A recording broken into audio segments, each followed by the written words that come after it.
දැන් අපි සාකච්ඡා කරන්න යන්නේ 11 වෙනි පේපර් එකේ දෙවන ප්‍රශ්නය පිළිබඳව. ඒතර පළවෙනි ප්‍රශ්නේ අපි දුන්නේ හවුල් ව්‍යාපාර අභ්‍යාසයක්. දෙවන ප්‍රශ්නේ අපි දීලා තියෙන්නේ තනි වෙළඳ ව්‍යාපාර අභ්‍යාසයක්. එතකොට ඒකෙත් අහන්නේ මොනවද? ලාභ ප්‍රකාශයයි මූල්‍ය තත්ත්ව ප්‍රකාශයයි. එහෙනම් අපි ක්‍රමානුකූලව ඉස්සෙල්ලාම රෝල් කරගමු. ලාභ ප්‍රකාශයක් මෙන්න මේ ආකාරයට සම්පූර්ණ පිටුවක්.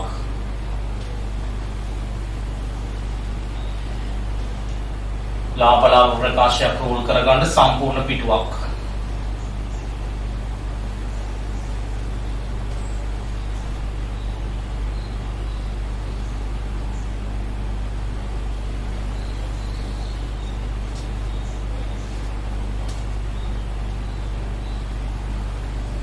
වටිනාකම් තීරු තුනකට රෝල් කරගමු. ලාභ ප්‍රකාශයක්. ඊළඟට රෝල් කරගන්න මූල්‍ය තත්ත්ව ප්‍රකාශයක් තව පිටුවක්.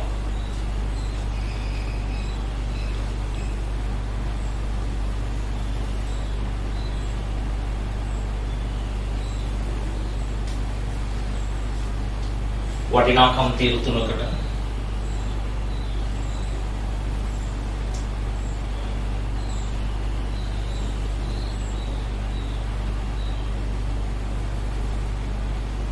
දෙකේම උඩින් රුපියල් 1000 කියලා දාගන්න.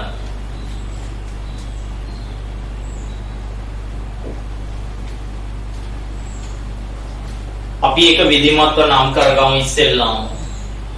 මේක ඇතුලේ නම් කරගන්න විකුණු. ආය රූල් දෙකක් විතර තියලා අඩු කළා.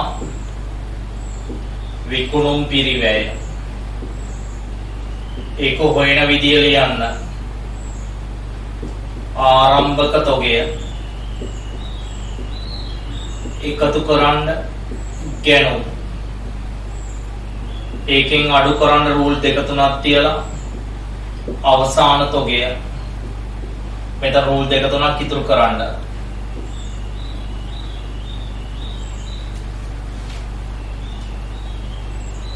ඊට පස්සේ ගන්න දල ලාභය ඒකට එකතු කරන්න වෙනත් ආදායම්.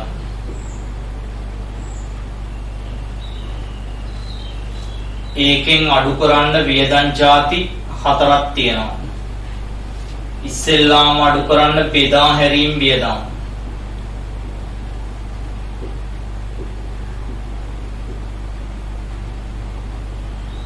ආය රූල් 4-5ක් තියලා පරිපාලන වියදම්. ආය රූල් 4-5ක් තියලා මූල්‍ය වියදම්.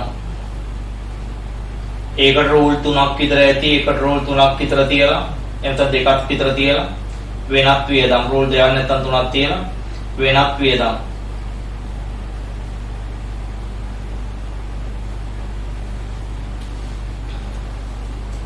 වෙනත් වියදම්. ඊට පස්සේ මූල්‍ය තත්ත්වයක නම් කරනවා ජංගම නොවන වත්කම් පිරිවැය සමුච්චිතශය ධාරණාගය. ඊපස්සේ මෙතන රූල් 5ක් විතර තියලා ජංගම වත්කම් ආය රූල් 5ක් විතර තියලා 5-6ක් තියලා මුළු වත්කම්. ජංගමවත්කම රූල් 5-6ක් තියලා මුළු වත්කම්. එතනින්ම පටන් ගන්නවා වගකීම් පැත්ත. ප්‍රාග්ධනය ධන ශුද්ධ ලාභය ආයකර රූලක් තියලා අඩු කළා ගැනීම.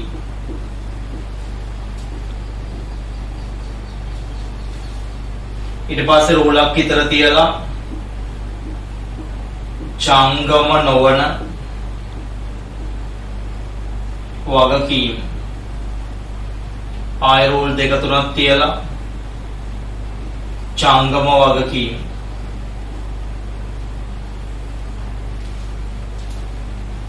ජංගම වගකීම්. ඉතින් රූල් 5ක් විතර තව පල්ලෙහාට ඉතුරු වෙන්න ඕනේ.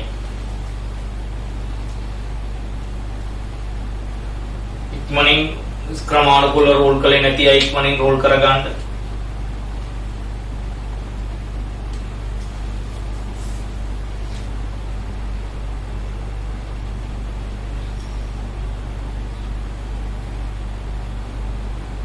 ඉක්මනින් රෝල් කරගන්න.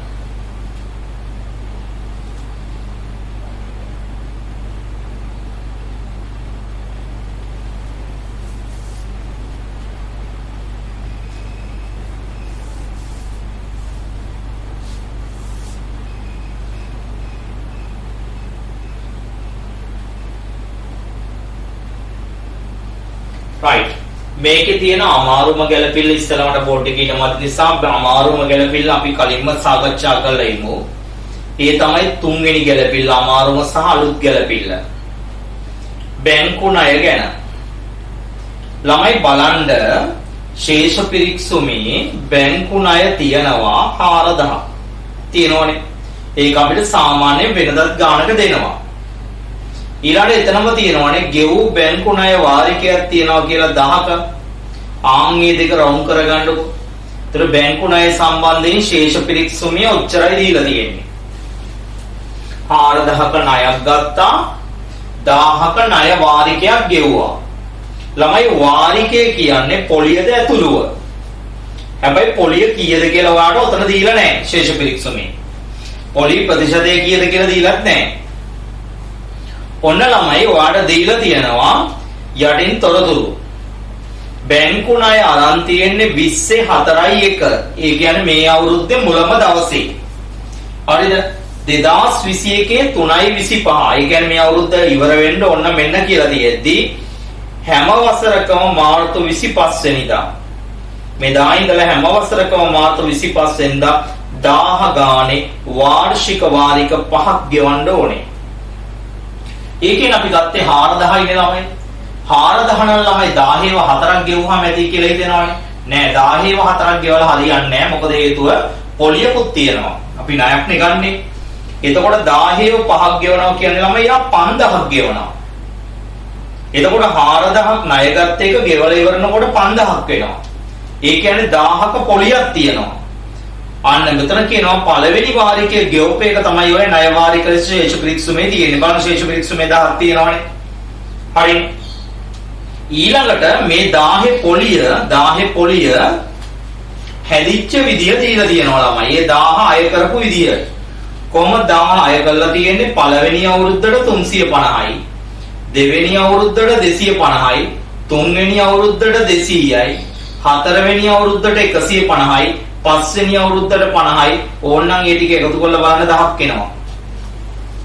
ඒ කියන්නේ බලන්න 5000ක් 4000ක ලෝන් එකක් ගත්තා 1000 වාරික 5කින් ගෙවුවාම ගෙවල ඉවර වෙද්දි 5000ක් වෙනවා.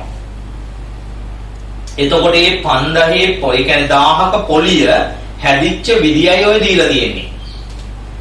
එතකොට මට ඉගෙන නැති නිසා මම මෙන්න මෙතන මේ පොඩ්ඩක් මකලා ගන්නවා. ඔයගොල්ලෝ එහෙම මගල ගන්න එපා. ඔයගොල්ලෝ වෙනම මෙන්න මේ පෙර වැඩේ කරගන්න. ඒ තමයි වගුවක් හදාගන්න මෙන්න මේ විදිහට. වගුවක් හදාගන්න මෙන්න මේ විදිහට වර්ෂය පොලිය ණය කියලා. වගුවක් හදාගන්න වර්ෂය පොලිය ණය. වර්ෂය පොලිය ණය. යටින් පෙරවැඩක අවුරුදු 5ක ඉන්නේ ගෙවන්නේ වාරික 5යිනේ 1 2 3 4 5.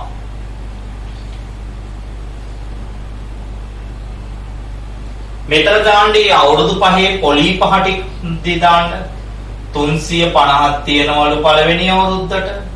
ඊළඟ අවුරුද්දට 250යිලු. ඊළඟ අවුරුද්දට 200යිලු. ඊළඟ අවුරුද්දට 150යිලු. ඊළඟ අවුරුද්දට 50යිලු. මේ තියෙන්නේ අර පොලි එකතුව 1000. අපි දැක්කනේ 4000 එක 5000ක් ගෙවන්න වෙනවා 1000 පොලිය කියලා. මේ තියෙන්නේ පොලිය පළවෙනි අවුරුද්දට 350යි දෙවෙනි අවුරුද්දට 250යි. ඒ කියන්නේ පොලිය හීනවන ක්‍රමයට අය කරලා තියෙනවා මේ. එන්න පොලිය අඩු වෙලා ගිහිල්ලා තියෙනවා. දැන් මෙතන මෙන්න මේ ණය මුදල කියන එක ගන්නෙ. අවශ්‍ය නම් ඊතලයක් ගහලා ලියන්න ණය මුදල ගන්නෙ වාරිකයේ අඩු කිරීම පොලිය. අය මුදල ගන්නේ කොහොමද? වාරිකයේ අඩු කිරීමේ පොලිය. ඔන්න ඊතලයක් ගාලා ලියා ගන්න. වාරිකයෙන් පොලිය අඩු කර.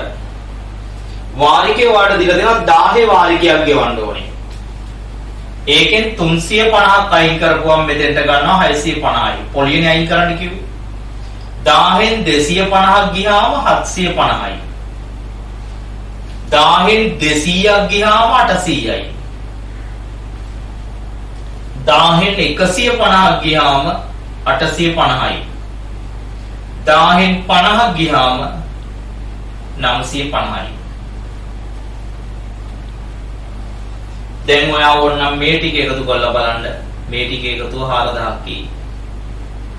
මොකද ඔයා ගත්තේ ණය මුදල 4000කුයි පොලිය 5000කුයි තමයි ඔයා ගෙව දෙනකොට 5000ක් වෙන්නේ. දැන් මෙන්න මේ ණය මුදලෙන් අපි පළවෙනි වාරිකයේ ගෙවලා ඉවරයි. ඒක ඕකේ. මේ මාසේ මේ අවුරුදු 25 වෙනිදා ගෙවුවා මාර්තු 25. ඒක ගෙවුවා. ඒකට හරියක් දාගන්න. ඒක ගෙවලා තියෙන්නේ. ඒක ගෙවුවා. මේක අපි ලබන අවුරුද්දේ ගෙවන්න ඕනේ. මේ තුන ඊට පස්සේ ගෙවන්න ඕනේ. මේ ලබන අවුරුද්දේ ගෙවන්න ඕන එකට දාන්න ජංගම වගකීමක් කියලා. ලබන අවුරුද්දේ අවුරුද්දක් ඇතුළත ගෙවන්න ඕනේ. ජංගම වගකීමක්. මෙන්න මේ ඉතුරු ටික ඔක්කොම ජංගම නොවන වගකීමක්. දාන්න මේක ජංගමයි මේක ජංගම නොවනයි. මෙතන ඉඳන් අපි සෑම අභ්‍යාසයකම පාහේ මෙන්න මේ ණය ගැලපිල්ල කරනවා. මොකද හේතුව ඕගොල්ලන්ගේ උසස් පෙළට බැංකු ණයක් හෝ කල්බදු ණයක් මේ ආකාරයට එනවාමයි. ලියා ගන්න. ලබන අවුරුද්දේ ගෙවන්න ඕන එක ජංගමයි. ඉතුරු තුනම ජංගම නොවනයි. පෙර වැඩේ ලියා ගන්න හරියට. මේ කොටුවක් ඇතුලේ හරිය. යටින් පෙර වැඩක ඉතාම පැහැදිලිව. ඉතාම පැහැදිලිව.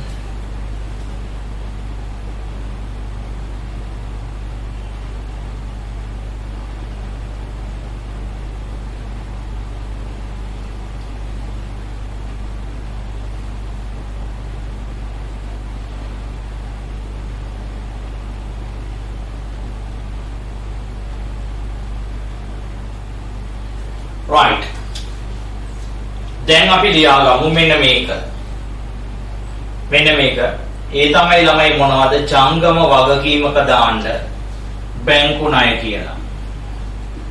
බැංකු ණය සාමාන්‍ය ජංගම නෝනේ නෑ. මේකේ ජංගම වලටත් යනවා. බැංකු ණය කියලා. හරිද? බැංකු ණය කියලා. ඕනනම් මෙතන දාන්න දෙවෙනි අවුරුද්ද එක මේ දාන්නේ. දෙවෙනි අවුරුද්ද එක කීයද? 750යි. දෙවෙනි තීරුවට. ජංගම නොවන වගකීම් වල දාන්න බැංකු ණය කියලා. දාන්නේ 3 වෙනි අවුරුද්ද, 4 වෙනි අවුරුද්ද, 5 වෙනි අවුරුද්ද එක. කීයක් තියෙන මේ ටික? 100යි, එකක් ඉතුරුයි 10යි 28යි. 2800යි.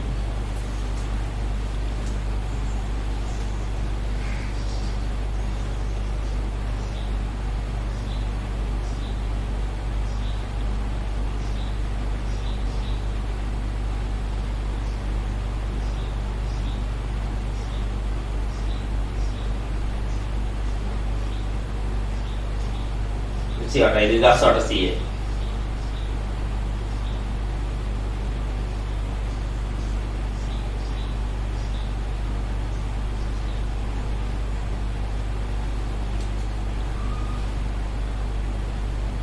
ada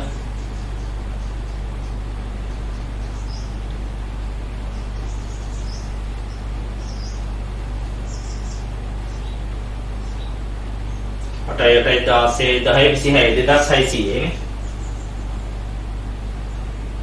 නේ 2600 අටයට 16 10 26 2600 තුන්වෙනි එකයි හතරවෙනි එකයි පස්වෙනි එකයි එකතුව ඊළඟට මෙන්න මේක highlight කරගන්නපා මේ අවුරුද්ද කියන්නේ පළවෙනි අවුරුද්දනේ මේ අවුරුද්දේ පොලිය කියන්නේ වියදමක් දාන මූල්‍ය වියදම් වල බැංකු ණය පොලිය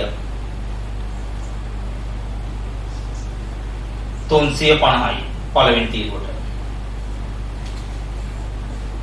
එතකොට මේ බැංකු ණය පොලිය උපජිතයක් විදියට එහෙම දාන්නේ නැහැ. මොකද හේතුව අපි වාරිකයේ ගෙවද්දී පොලියත් ගෙවලා ඉවරයි. මොකද වාරිකයේ 1000ක් ගෙවුවනේ.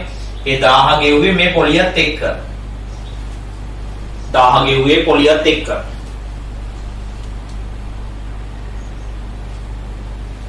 right.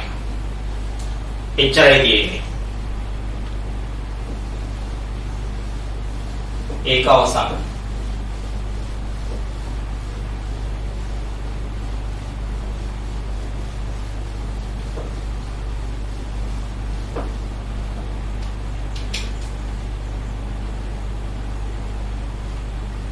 දැන් ඒ සංකීර්ණ ගැළපිල්ල අවසන්. දැන් අපි යන අනිත් ගැළපිලි වලට සාමාන්‍ය විදියට පළවෙනි ගැළපිල්ල ඉඳලා.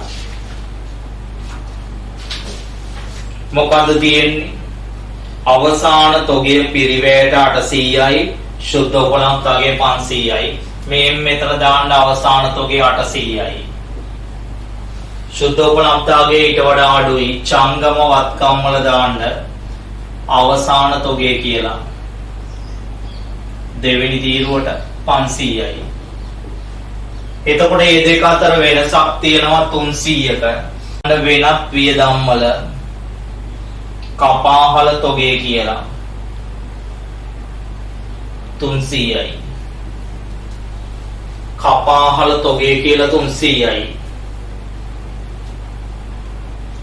දෙක ශේෂ පිරික්සුමේ වේතන ලෙස ගෙවලා තියෙන්නේ 110ක් EPF එක අඩු කළාට පස්සේ EPF එක සේවයාගේ තියනවලු 15%ක්.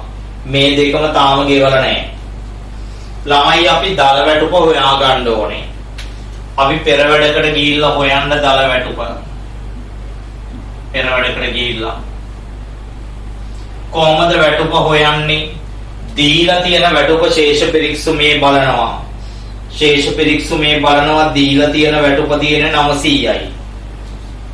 ඔය තියෙන්නේ 110ක් අඩු කළාට පස්සේ. ඒ කියන්නේ ඔය තියෙන්නේ 190 ගාන. එහෙනම් 90ෙන් බෙදනවා. වැඩි කරනවා 100ෙන් මුළු ගාන. 90 ගාන දීලා තියෙනවා නම් 100 ගාන හොයනවා. එතකොට වැටුප 1000ක් එනවා. දාන්න පරිපාලන වියදම් වල වැටුප් හා වේතන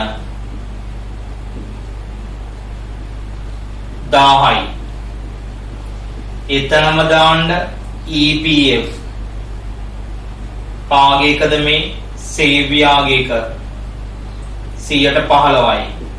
18 115යි කියන්නේ 150ක් එනවා. එතකොට ළමයි මේ 150යි එයාගේ පඩියෙන් අඩු කරලා තිබුණා 100ක්. ඔක්කොම කීයක් එනවද? 250යි. ඒක චංගම වගකීම් වල දාන්න. මේ දෙකම ගෙවලා නැහැලුනේ. උපචිත EPF. ඒ කියන්නේ අර 110 එකයි 115 එකයි දෙකම එක්කව කරලා ගෙවලා නැහැලු. 250ක් ගෙවලා නැහැ.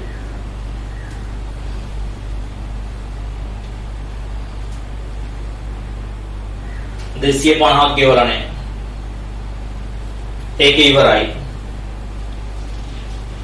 තුන්වෙනි ගැළපිල්ලත් අපි කරලා තියෙන්නේ.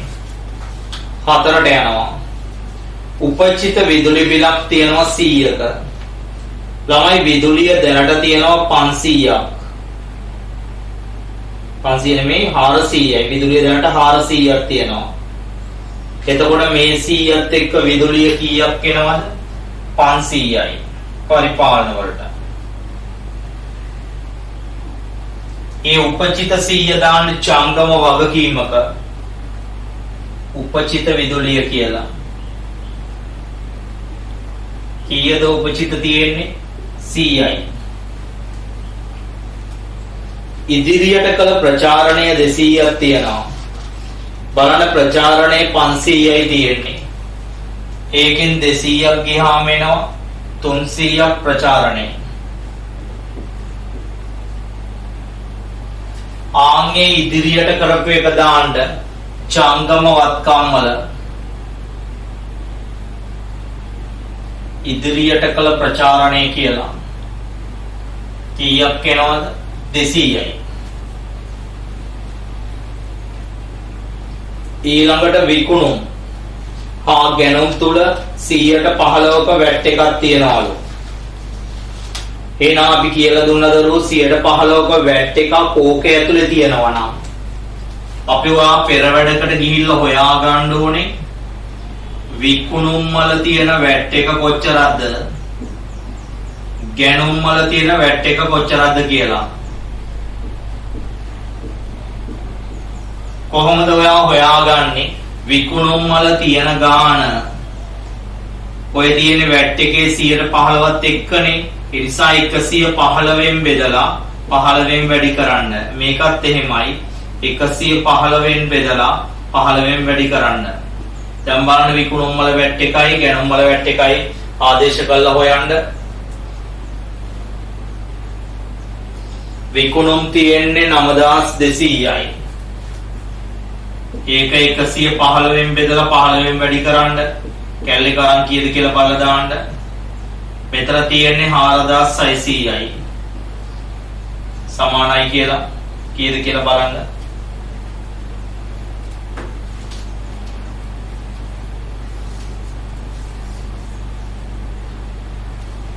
කැලේ කරන් බලන්න මෙතෙන්ට 1200ක් එනවා.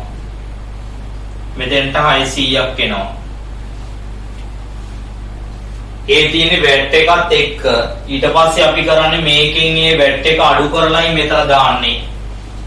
විකුණුම් විදියට 810යි වැට් එක අයින් කරලා දාන්නේ. ගැනුම් වලත් 600 වැට් එක අයින් කරලා දාන්නේ. මෙන්න මෙතන ගැනුම් කියලා දාන්නේ 4000යි. ළමයි විකුණුම් වල වැට් එක අපි ආණ්ඩුවට ගෙවන්න ඕනේ. මේක ගෙවලා තියෙන්නේ. එහෙනම් මේකෙන් මේක අඩු කරනවා. මේකෙන් මේක අඩු කරපුවම තව 600ක් අපි ගෙවන්න ඕනේ. ආන් ඒක දාන්න ජංගම වගකීමක උපචිත වැට් කියලා. කීයද ළමයි තියෙන්නේ? 600ක් තියෙනවා. කොහොමද 600 ආවේ? 1200න් 600ක් ගියාට පස්සේ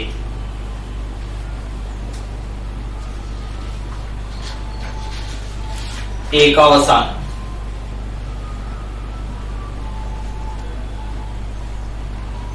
ඊළඟට කියනවා ගොඩනැගිලි සරල මාර්ග ක්‍රමයට 125ක් ක්ෂය කරනවලු.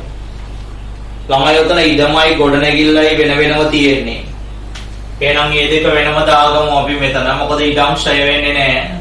ඉඩම ඊළඟට ගොඩනැගිල්ල ඔක්කොම 7000යි තියෙන්නේ.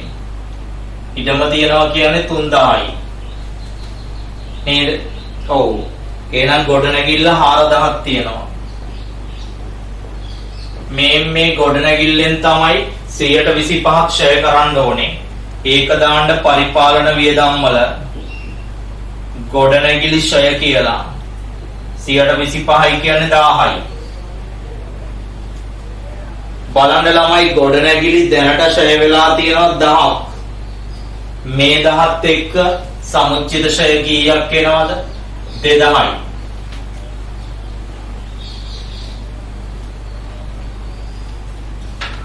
ඊළඟට මෝටර රථ ක්ෂය කරන්නලු 120ක්. මෝටර රථ තියෙන්නේ 5000යි. මෙතන දානවා මෝටර රථ 5000ක් තියෙනවා. ඒක ක්ෂය කරන්නලු 120ක්. 5000ට 120යි කියන්නේ 1000ක් එනවා. මෝටර රථ ක්ෂය 1000ක් එනවා. ළමයි මෝටර රථවලත් දැනට ක්ෂය වෙන් කරලා තියෙනවා 2000ක්. මේ 1000ත් එක්ක මෙතෙන්ට එන්නේ කීයද? 3000යි.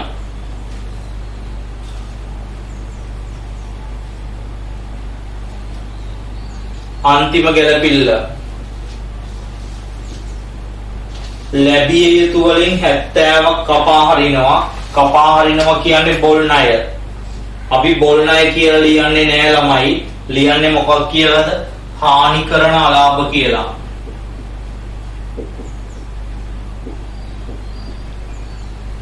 ඇත්තමයි. ඔය ණය මුදල් නොලැබී යනවා. ශේෂ පිරික්සමේ ලැබී යුතු 1270ක් තියෙනවා.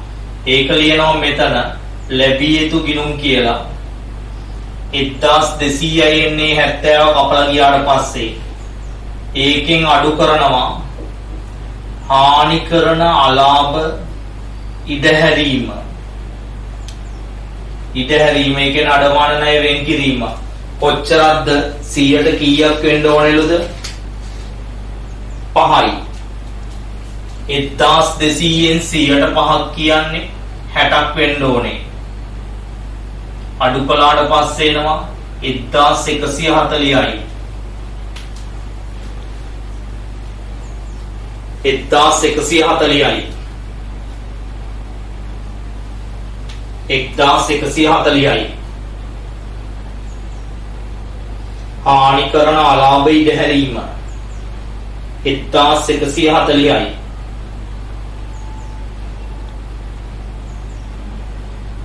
එතකොට එතන 60ක් ඉඩහැරියට ශේෂ පිරික්සුමේ ඉඩහැරලා තියෙන්නේ 10යි. ඒ කියන්නේ මදි. කීයක් මදිද? 50ක් මදි. ආන් එක දාන්න බෙදා හැරීම් වියදම් වල ඌණ ඉඩහැරීම් කියලා. ඌණ ඉඩහැරීම් කියලා 50යි. කොහොමද ආවේ? මෙතන 1270න් 70ක් කපලා ගියා 1200 ඉතුරුනේ. එතකොට ඒකෙන් 100ට 5යි. 100ට 5යි කියන්නේ 60යි. මේකෙන් මේක අඩු වෙච්චාම මෙතෙන්ට ගියා 1140යි.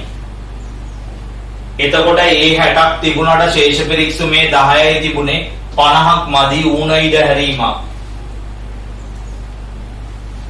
ගැළපිලි එච්චරයි තියෙන්නේ. දැන් උඩ ඉඳන් තොරතුරු ටික දාගෙන එමු. විකුණුම් ගත්තා, ගැනුම් ගත්තා, ප්‍රාග්ධනය 11,600යි. ඉඩම් ගොඩනැගිලි මෝටර රථ ගත්තා, ගැනිලි 300යි.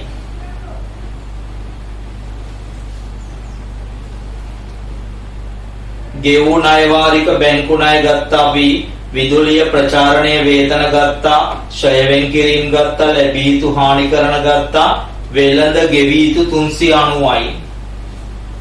390යි. වෙළඳ ගෙවිය යුතු 390යි. ඊළඟට තියෙනවා ගෙවූ වරි පണം 500ක්. ඒක දාන්න පරිපාලන වියදම් වල වරි පണം කියලා 500යි. ආරම්භක තොගේ තියෙනවා 600යි. 600යි දෙවෙනි තීරුවේ.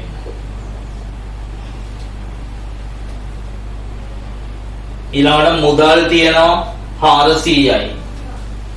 චංගම වත්කම් වල මුදල් කියලා 400යි. ඔන්න ළමයි තරු ලකුණක් දාගන්න. ස්වාධිකාරය.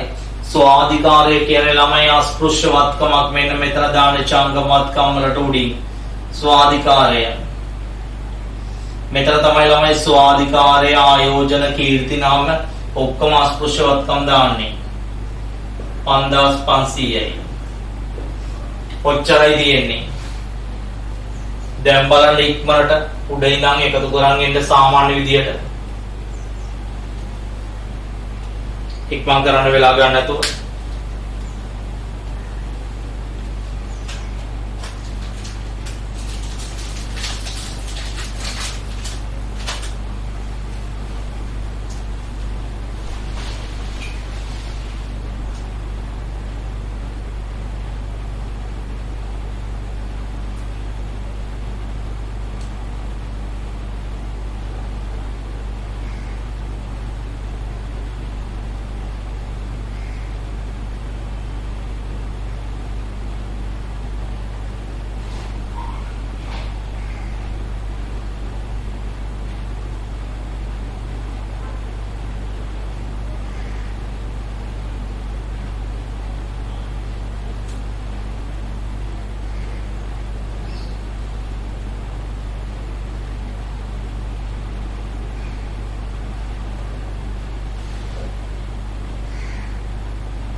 ඔන්න එකතු කරන්න.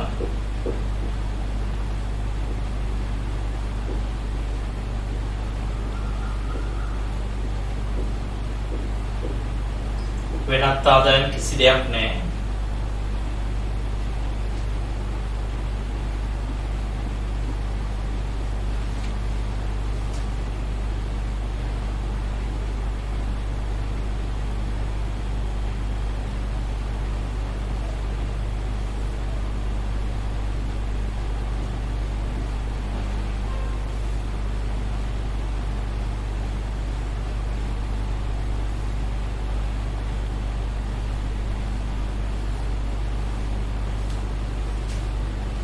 උත්තරේ සුද්ධ ලාභය.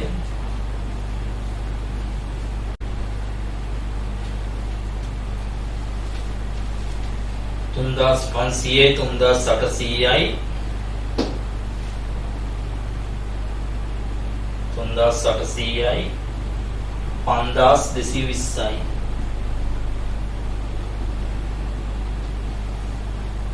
මේකෙන් මේක අඩු කරනවා. උත්තරේනෝ 980ක් ඍණ. දැන් 5220 1020ක්. 1020ක් ඍණ.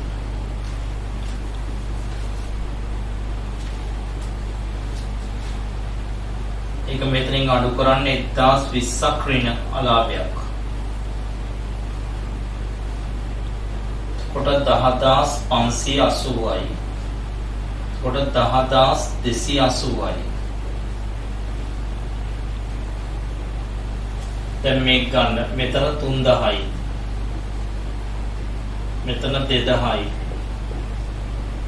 මෙතන 2000යි. දැන් මේ ටික වෙනම එකතු කරන්න. මේ මෙතන වෙනම එකතු කරන්න. 12000යි. 5000යි. එතකොට මෙතන 7000යි.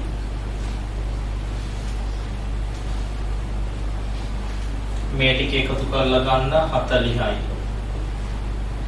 7යි 11යි 18යි 18යි 4යි 22යි. 740යි.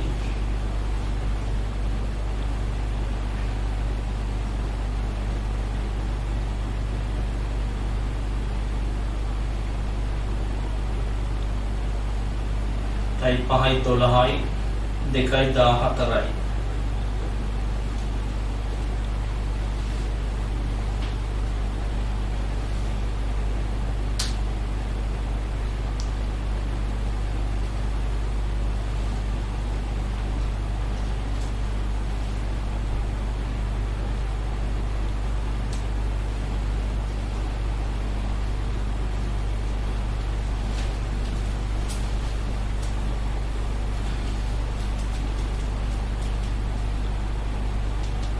එකතු බලන්න ළමයි එකතුවේ පොඩි වෙනසක් වෙනවද කියලා පොඩ්ඩක් බලන්න ශේෂ ක්ලික්සොම.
ළමයි හර පැත්තේ අඩුවක් තියෙනවා. ඕකේ පොඩ්ඩක් හදාගන්න. මුදල් වල 400 නේ තියෙන්නේ. මුදල් වල හදාගන්න 630ක් කියලා. මුදල් එකේ 630ක් කියලා හදාගන්න. මුදල් එක 630යි. එතකොට 230ක් එකතු වෙනවා මෙතෙන්ට. 230ක් එකතු වෙච්චාම 470යි. දැන් බලන්න මෙතන. ශේෂ පිරික්සමේ අඩුවක් තියෙනවා 9යි 9යි. හදාගන්න ශේෂ පිරික්සමේ මුදල් ශේෂය 630ක් කියලා. එම් මෙතන තව ලකුණක් තියෙනවා. ඒක හරියි. මෙතන 2600යි. මේ පැත්ත බලන්න 90යි. එකක් ඉතුරුයි 8යි 10යි 17යි 3යි 20යි 2090යි 80යි මෙතන 70යි එකක් ඉතුරුයි 8යි 1යි 9යි හරිද 10යි 12යි 14යි 14970කට සමාන වෙනවා 14970කට සමාන වෙනවා 14970කට සමාන වෙනවා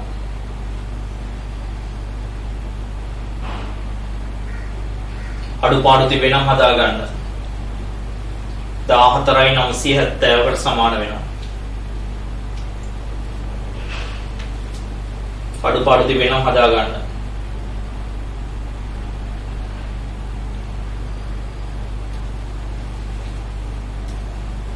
ඔය 11 වෙනි ප්‍රශ්න පත්‍රයේ දෙවෙනි ගානේ උත්තරය අපි ලබන සතියේ ඉඳලා ඒ කියන්නේ මේ සතියේ ඉඳලා ප්‍රශ්න පත්‍ර ටික එක විභාග මට්ටමට සංකීර්ණ කරනවා හැම පාඩමකම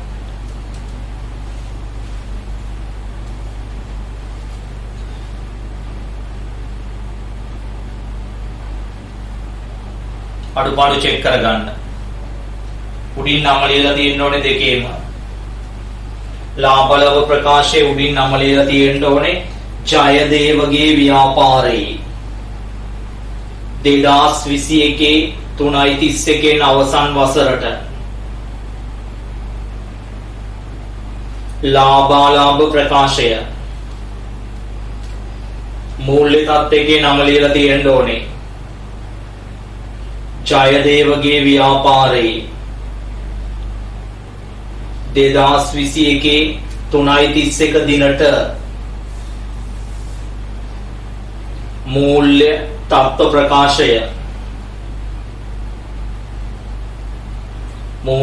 ප්‍රකාශය අඩුපාඩු තියෙනවා නම් චෙක් කරගන්න. අපි ඊළඟට 3 වෙනි ප්‍රශ්නට යන්න හදන්නේ